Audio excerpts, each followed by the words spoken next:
Cameron, welcome on this Monday morning. We have a grand final for the ages, if you will. Melbourne v Penrith. Can I push you for a tip right here, right now, and a margin, even without knowing what happens with Nelson? But can I ask you for that right here, of right course. now? Yeah, of course. Well, I think Storm are going to get it done. I think it's going to be a very, very close grand final. And I'm going to say Melbourne by 4.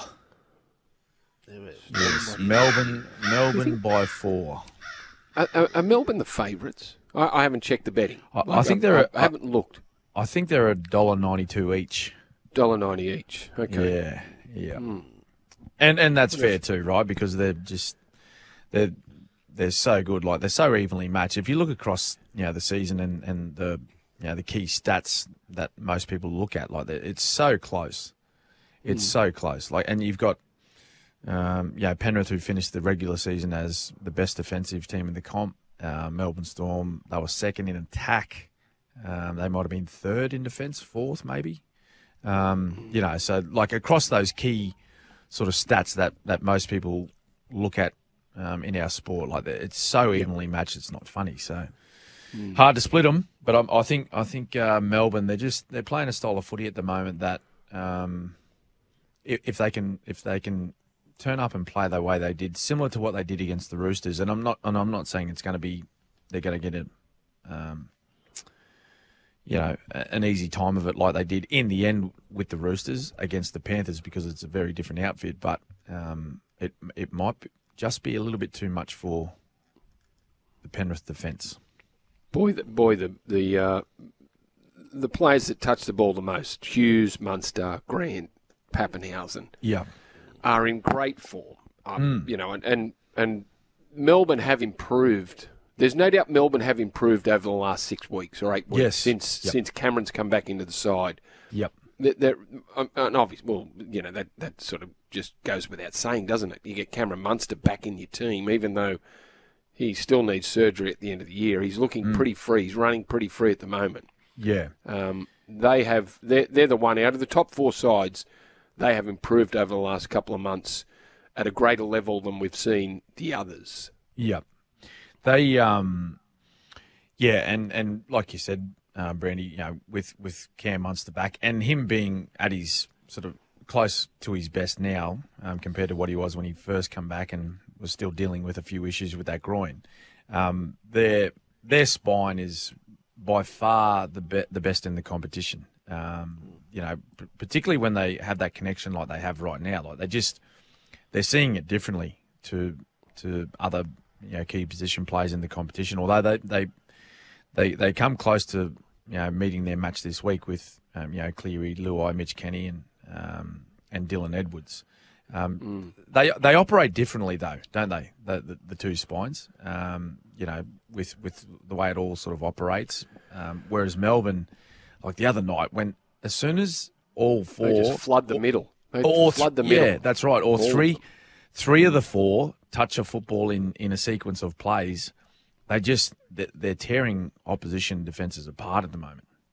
And it's great to watch. They play an expansive style of footy. Like, they don't mind.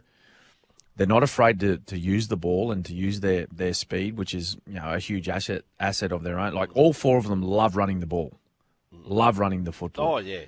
That's the thing, isn't it? Yeah. So it's great for fans. It's great for the viewers. But the biggest test for them comes now in the grand final, where they come up against a side who are very well drilled as far as their defence is concerned. Everyone is on the same page. They all work together. And there's no doubt that they, since playing them last, where Storm beat them in Penrith, right, in their last matchup, I think they would have been keeping an eye on the Melbourne Storm throughout the remainder of this year, and just, particularly the coaches, like preparing them.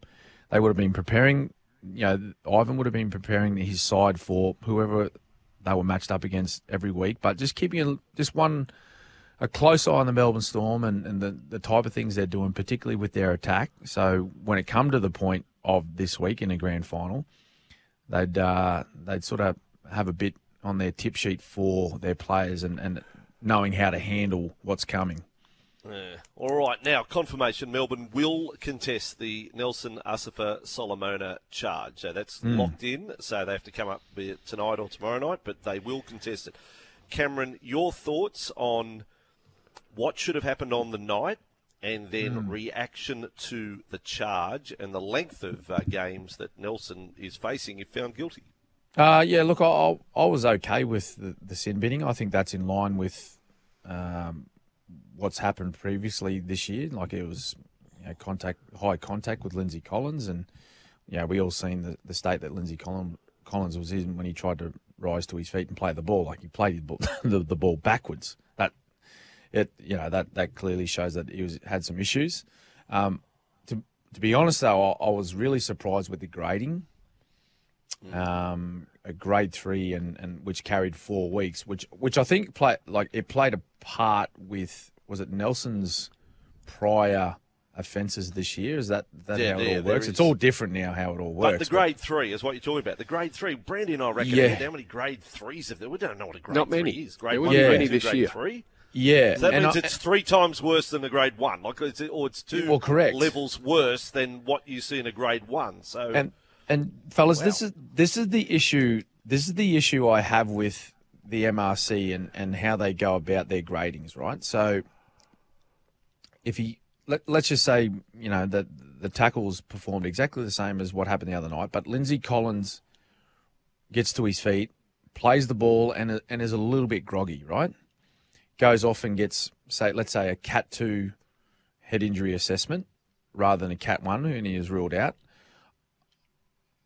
Like he doesn't get the grade 3 high contact charge, which is this is the thing that I struggle with. Yes. This is the thing I struggle with, and some people say, well, but he did. He got Cat 1. He got ruled out of the game, so the punishment should be more severe. Well, but different people react to that hit. Like say someone else, say he hit Jared Weir-Hargraves, right? And he has a bit more resistance to high contact around his head, and he gets up and plays the ball. Plays the ball, yeah. You know what I mean? It's all different circumstances that come into play, and it's probably a little bit too deep. But I'm on the same page as you. I don't know whether I've never really been convinced on the injury. Yes, coming into it because it can be just an ounce of force difference between that's concussion or not, or where you get the player or an angle. But the intent might have been more on the tackle that doesn't concuss the player as the accidental one that does. Yeah, so that's I don't right. like the injury factor. And you know what, Vossi? What game was it where I think Nelson was charged with high contact? And the one where he come around and he half knocked out Cam Munster. Who was that against? Do you remember who that was against? Oh, that's so, do you remember that one? My brain's fried. Yes, I do. Cameron Munster was he cleaned up Munster. Cameron Munster was absolutely cleaned up. Now, I wish I could remember who that was against. Maybe some of our listeners might be able to text in and let us know. But I seen that one maybe last night or yesterday afternoon. And the actual the action of Nelson Asafa Solomona in that tackle is almost identical. So he doesn't hit the ball carrier with a swinging arm. He doesn't dip and then drive up and hit him with the point of his shoulder. He just comes in sort of open chested and hits him with that sort of pec, sort of open shoulder area, but does hit him high. And I believe, fellas, that was given a grading of a grade 1 high contact. Yeah. Was it against Penrith? I think it might have been Brandy. I think it was, mate. Yeah, I think it was. I think it was. Yeah.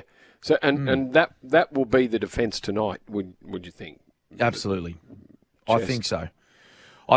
And I think everyone can agree. Maybe those one-eyed Penrith supporters might disagree, but like the only intent that he had to go down and hit Lindsay Collins with was that it was the opening carry of a prelim final, and he wanted to go down there and be fit. I think you can clearly see he doesn't go in there trying to take his head off or anything like that. Like he's pretty much just standing up. He's standing upright. And then just throws himself into the tackle and he hits him with an open chest. Like I said, it's not a swinging arm or a point of the shoulder, but no, Yeah. I do And acknowledge. I do acknowledge it is that unfortunate. he hit him high. The tall players, if they don't bend their backs, they tread a fine line, don't they? If tall players, and Maria Hargreaves is exactly the same. He comes in upright. All of a sudden, someone dips. Someone's not as tall, or someone dips as they come in for contact. All of a sudden, your shoulder makes contact with the head. You haven't got much say in it. Fellas, you've done well on the memory front. Yeah, and confirmation on the text line. There was the Penrith game. It was Dane Laurie was the Panthers player involved that's that right. collected. And Asafa Solomona faced only a fine. He was charged with a Grade 1 careless high tackle. Yep, there So you go. in that instance, well, there's lots of other things to talk about out of the weekend and questions coming in as well. On the Penrith side, Cameron, I mean, this is incredible, and you're acknowledged as the GOAT and all your records and all of that, but even you can't say you achieved what Penrith are on the cusp of doing. I mean, are you just blown away by that? I'm blown away by it. I think it's just fantastic, this champion team. 5 straight grand finals, could win 4 in a row. Yep. Try and put that in any sort of terms that we can all accept. Yeah, and you know what? Like they've got their knockers, don't they, Penrith? Because everyone loves to see a new face in the grand final or someone else having the opportunity to win a premiership, and I completely understand that. But I'm an admirer too, Vossi. Even though they're taking on my former club this weekend, and I really hope the Melbourne Storm can get the victory. But like you can only sit back and say, well, you know what? This is we're watching something unfold here that's pretty special. Like you got to understand how hard this is to achieve. Like to make a grand final is so difficult. Now this side has gone and done it in 5 consecutive years after losing like some of the players that they've lost. Stephen Crichton, Api Coruscant, Viliami Kikau. That's just to name 3 over the last couple of years. And yet Ivan and his coaching staff and the list management up there at Penrith, they've been able to bring through some juniors, some self-developed or developed inside their own system, bring them up through the grades and bring them up into this NRL side and now playing quality football that they're challenging for another premiership. It's just remarkable. Like the last team to do it was the Rabbitohs through late 60s, early 70s. And that was at a time where they didn't have to operate under a salary cap. Like there was no strict rules. If you had the money there to pay the best players, well, you got them. Whereas now, like it's such a balance. It's a juggling act to try and, have a couple of really elite players, a core group of guys that have, understand the game and play consistent football, and then a handful of rookies coming through that you think that can go out there and play well. Like I look at someone like Paul Alamotti. Like I've been so impressed with the way he's played. Like he's only a 20-year-old, isn't he, Brandy? Yeah, 20 years of age. Only 20. And the quality. 20-odd first-grade games with the Dogs last year. And and the quality of football that he's producing for this side now, like it's incredible. So, I sit back. Yeah, look, I sit back and look, I don't try and match up, the Melbourne Storm sort of teams that I played in alongside this Penrith side and who's better and whatnot. It's, it's different times. It's a completely different game that we play, but I just look at this side now and just go, congratulations. Like I just sit back and admire what they're doing. Yeah. There's Cameron Smith with us on a Monday morning. You can text in your questions. And just worth noting for the record books, if you're not aware, so Penrith have rebuilt themselves and are now a powerhouse. Between 2005 and 2015, they made the finals only twice. Like 05, 10th, then 12th, last, 12th, 11th, then made the semi-finals, then 12th, 15th, 10th. They've come from, like they were bottom of the barrel stuff for a decade. They were, mate. For a decade, they had only a fleeting glimpse or taste of finals football. Other than that, were also ran category. And now they're an absolute powerhouse. So Penrith fans enjoy it, but I think all rugby league fans should acknowledge it, as you have done there, Cameron. We'll have more of Cameron Smith in just a moment.